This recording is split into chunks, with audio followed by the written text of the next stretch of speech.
Welcome back to the show, everybody. Check out these headlines we have for you here. Ripple ranked #1, and we're also going to hear about this. Ripple XRP connecting ledgers and CBDCs. Oh, you better believe it. We got Jeremy Hogan on Judge Torres in a previous ruling against the SEC. You're going to want it. And how about XRP $1? Is it on the horizon? How about somebody roll that beautiful intro?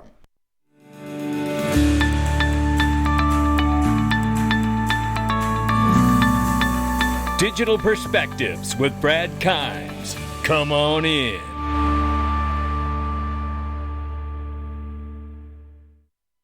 Welcome back to the show, everybody. You can follow us on Twitter and YouTube for exclusive content. Right now, $1.23 trillion market cap for crypto. We're up 0.5% at the time of recording the video. Bitcoin, 28,500 plus. Ethereum, 1883. Tether market cap, 81.8 billion plus. XRP is 45 cents. And market is off by 1.6 on the 24-hour, 3.1 on the 7-day. Ladies and gentlemen, check this out right here. It's linked to.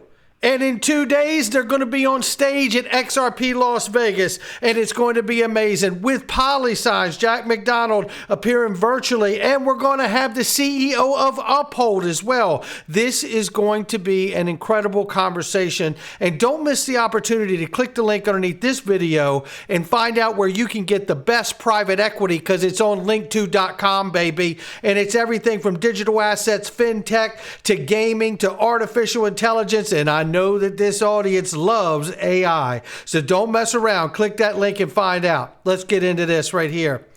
We see Ripple was ranked #1. Come on in. Yeah, I'm going to slow clap it. That's what we're going to do. Yeah. Shout out to Anthony Welfare. Ripple ranked #1, an established leader for central bank digital currency from 15 vendors.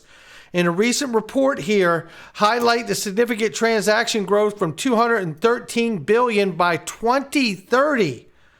Damn, that's a number right there. Things are going to go quickly, I tell you. You know, I'll say this too, because, you know, there's really like two kinds of camps out here where there's like this grassroots, stake your XRP and do this. And then there's the waiting for the large banks and financial institutions to fall into place. Why can't you simply be both? I know I'm both. Right? I plan on intending on eventually at some point being able to safely and securely stake my XRP with an automated market maker and be a liquidity provider and help to calm that volatility that David talks about and earn a yield from that. Yeah, I'm very excited about that. Just as excited as I am about the idea that at some point there will be an exponential event that takes place, a Cambrian explosion, the way Chris Larson talks of it back in the day, that will be a tipping point, as Naveen Gupta says, escape velocity. You know, it is about a top-down approach at some point. At some point, this technology is, if it is what it says it to be, whether it's the ledger or digital asset blockchain distributed ledger technology broadly, if it's got the goods to make the difference, then it will be just as relevant, if not more impactful and disruptive in the best way than the birth of the internet. So why wouldn't I be excited about the top down and the financial system eventually being disrupted in the best way and seeing this technology used? Well, of course I would. And in the meantime, if I find a safe way to securely stake my assets directly, like I've done with Songbird and Flare, you better believe I'm into that. Why can't we be both? Well, there you go. I think we can. This is a clip here I want to play from you from back in 2020, and it really talks about that idea of how Ripple is positioned with the ledgers and the XRP ledger, private or public, however you want to use it, for the CBDCs and the bridging of XRP in between. Take a listen to this clip. It is amazing. Especially when you pay it from the beginning. So many countries in the emerging markets are very quickly thinking through and developing frameworks for CBDCs or stable coins to be used domestically. And that creates kind of a sea change in how you can think about moving value between countries. Now, not only are we talking about the technical sea change, we're talking about also the sea change because there's a small number of gatekeepers that control payments globally for cross-border. And this is unlocking it for correspondent banks, right? For banks not to have to go through other banks, right? It's unlocking it for the smaller banks. It's unlocking it for the smaller countries, as mentioned here as well. Keep listening. In the old model, the only way to move value was to message between a bank in one country, a bank in another country.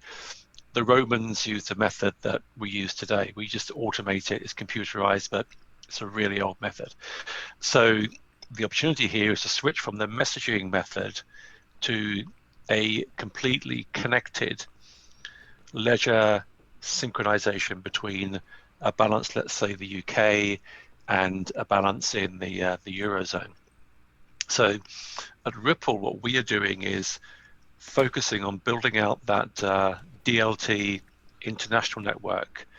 And we do this by two things. One, we interconnect with the ledgers of banks and payment companies in national clearing networks. And in that context, as the European Union gets behind and supports the growth of CBDCs and domestic digital assets, then the ledgers that Ripple is connecting to, let's say, for example, from a Canadian repository to, let's say, a French repository, if both of those accounts or wallets or run are supported by digital assets, then the value exchange can be immediate, atomic, and have blockchain integrity, even though both ends of the payment exist in very different blockchain environments, one in my example in Canada, one in the European Union.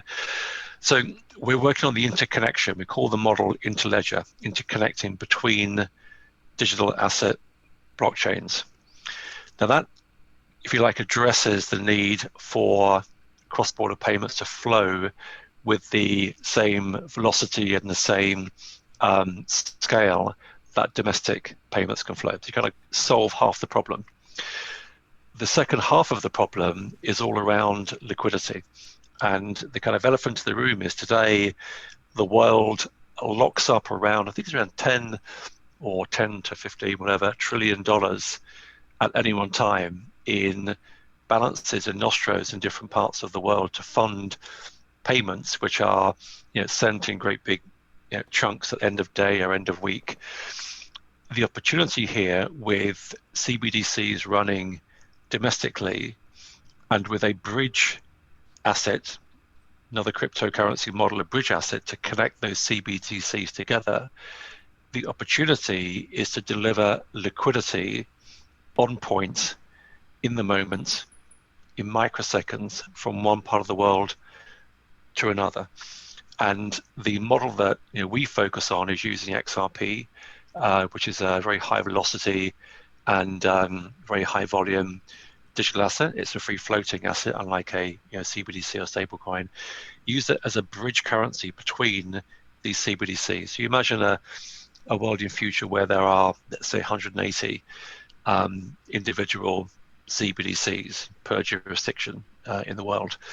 Making markets between those CBDCs is quite challenging unless you have a common single point, the bridge currency, which then enables connections to be made more efficiently and markets to be made between these individual currencies. So you put that together with both a bridge currency between those CBDCs and the overriding ledger connection between the blockchains that run those CBDCs, and you are kind of redefining how value is moved cross-border. It's a complete departure from the messaging model that we've automated but haven't changed. And it moves into an immediate liquidity, a non-trap cash, a wallet-to-wallet, a micro-payment model. That's also really important for extending reach. European Union being a very strong, developed economic bloc, it's in a great position to then help leverage and grow inclusion around the wider region across Eurasia, Sub-Saharan Africa, Middle East, South Asia, Southeast Asia. And by leveraging what you're doing in the European Union And with the directive that you've currently kind of propagated, leveraging that to benefit those who need very high volume, very immediate, low value micropayments with very limited liquidity tie-up. It's a massive opportunity. And it is a massive opportunity. And I hope Marcus Treacher's doing well wherever he is. I know he's not any longer at Ripple, but my goodness, could he lay it down better than anybody. Almost as good as Rosie Rios, the 43rd Treasurer of the United States Treasury. I'll tell you what, I want you to listen to this first 2 minutes, even if you've heard it before, because think about where the world is going, and she's going to tell you what's going on. Directs and coordinated action across agencies to mitigate illicit financing, promote safe and affordable financial services, and explore, yes, a U.S. central bank digital currency. Now, you may know that over 80% of developed countries right now are looking at a central bank digital currency. It will happen, and it will happen in the U.S., but it is absolutely going to take some time. And it is going to take some time, apparently, and listen to how much emphasis she puts on that. As you know, things don't happen very, very quickly, especially when it comes to the central bank. Now, they are taking this very, very seriously. The U.S. currency is a world reserve currency, so it is important for them to get this right. But I guess my point to that would be I wouldn't hold your breath anytime soon. It is going to take a considerable amount of time because it is a world reserve currency. It's accepted everywhere before the Federal Reserve actually decides to back a central bank digital currency. It absolutely will take some time. So over the past year, the agencies across the government have worked together to develop frameworks and policy recommendations that advance the 6 priorities identified in that executive order. Like FSOC. The Financial Stability Oversight Council, which the Secretary of the Treasury chairs, published a report just this last October that examined the potential financial stability implications of crypto asset activities. As you know, crypto has been in the news time and time again, and I just want to share that I am on the board of Ripple. Ripple is XRP. And so when people ask me the question, why did you join the board of Ripple? I joined the board of Ripple because XRP serves a purpose. It's a function that facilitates cross-border payments. It's not. And really quickly, I want to interject here because we know that Ripple has told us that there is no other project out here in commercial use in the fashion that XRP is with on-demand liquidity. Not some store of value, kind of arbitrary value that is not pegged to anything. This is actually what legitimate financial institutions use specifically for cross-border payments. So instead of days and dollars, it's seconds and cents. And that's what we want to hear, right? And then guess what else we hear? The world's first major carbon-neutral blockchain, Global Blockchain Business Council, known as GBBC, praises Ripple's XRP ledger for being carbon neutral. Now, this is coming on the heels of a recommendation to put a 30% tax on crypto mining from the Biden administration here in the United States. That's what we're talking about.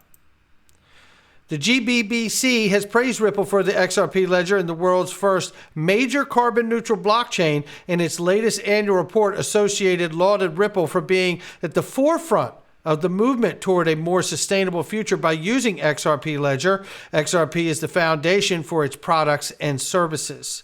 Yeah, we love hearing that, don't we? And here's a little clip of it as well. I'm not going to read the whole thing to you. Shout out to Wrath of Common for that. And then we get this, XUMM Wallet partnership.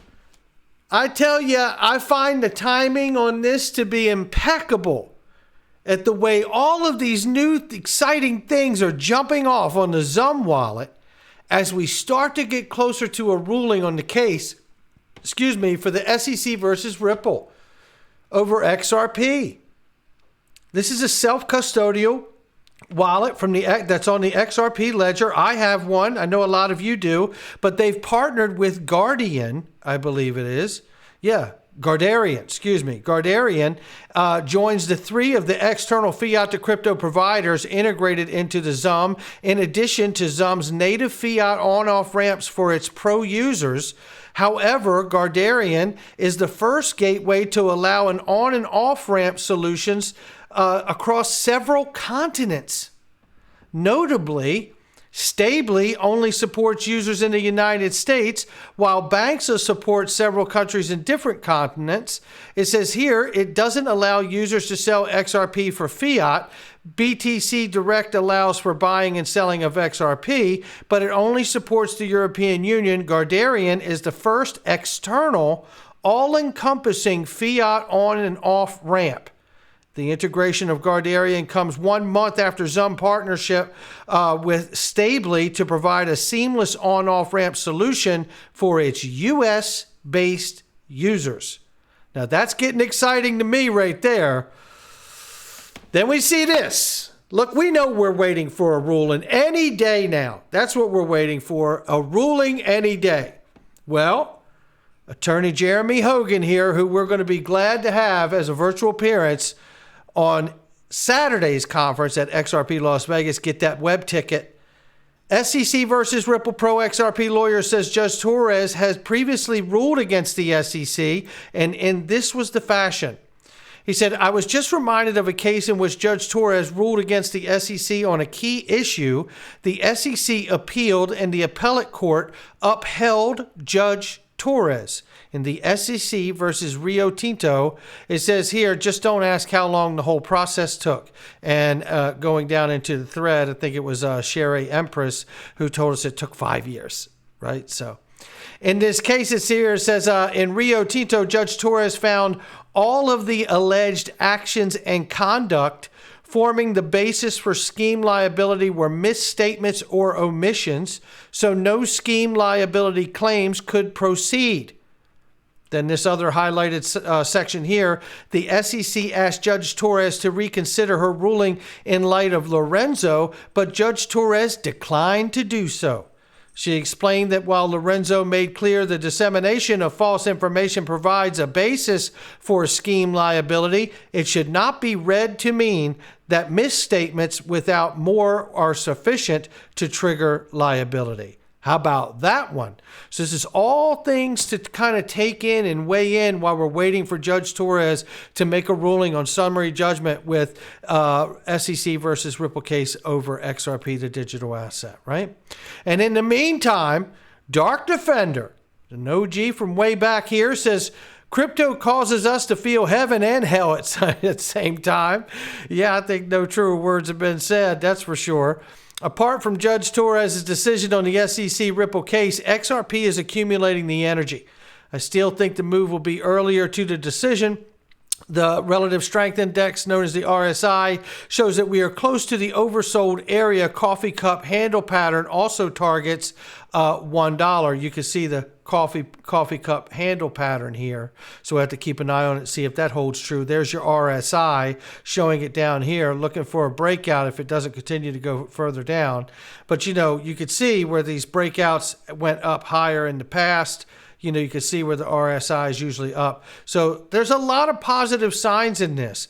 We just have to watch it and see what comes of it, because none of us really know. But I tell you what, I'm grateful for Dark Defender, Egg Red Crypto, and all the other analysts out here that share their information with us graciously, no doubt about it.